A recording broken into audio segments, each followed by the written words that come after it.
Last time, we examined the growing number of college students seeking help for mental health issues.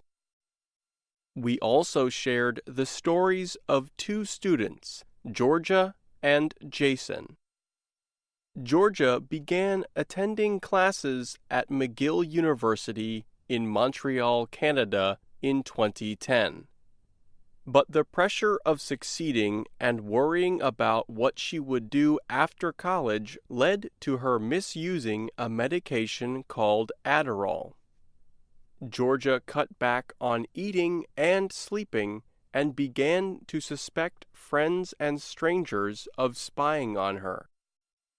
Eventually, a doctor found that Georgia was suffering from bipolar disorder, a condition that causes unusual changes in emotions and energy levels.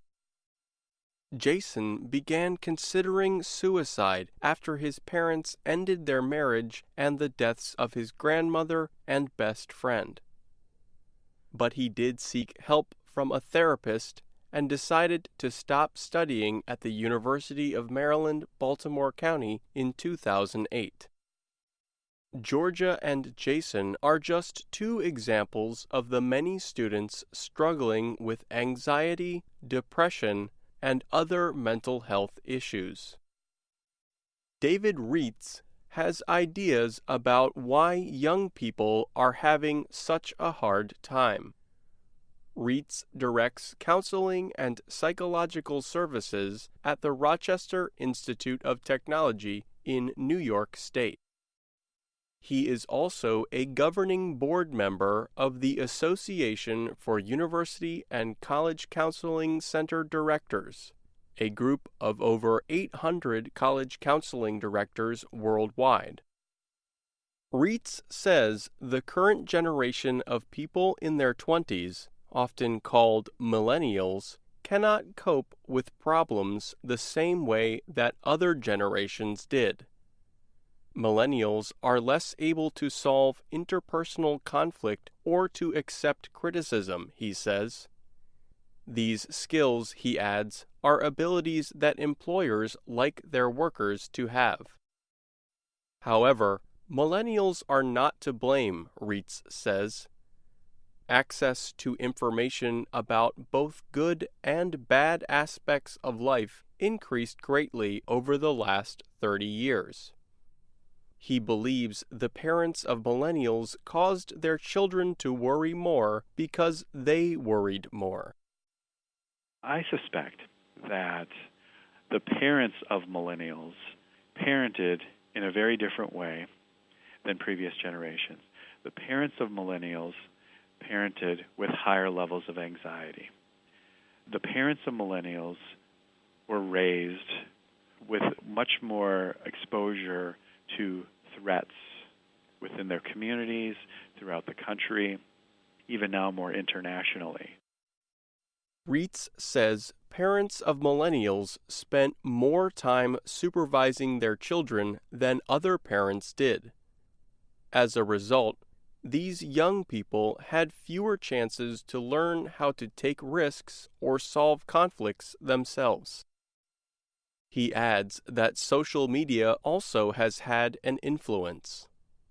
Websites such as Facebook and Instagram cause people to compare themselves to others in unfair ways. But Richard McKean warns against making claims about how every member of a generation thinks or feels. There are certainly many changes in terms of the nature of neighborhoods and communities and family life and other issues over time that would make it hazardous to generalize about a whole generation of young people. McKean is the chief of suicide prevention for the Substance Abuse and Mental Health Service Administration, known as SAMHSA. SAMHSA is a federal government agency that studies mental health issues in the U.S. Last June, the agency released a study of over 135,000 young people between the ages of 18 and 25. It found that young people in college are less likely to commit suicide with a plan than those who are not in college. In other words, college students may suffer from mental health issues, but their conditions may not be as severe as those who are not in college. McKean also notes millennials are not the first generation of young people to face severe mental health issues. In the 1980s and 1990s, the suicide rate among youth in the U.S. reached levels that experts had never seen before.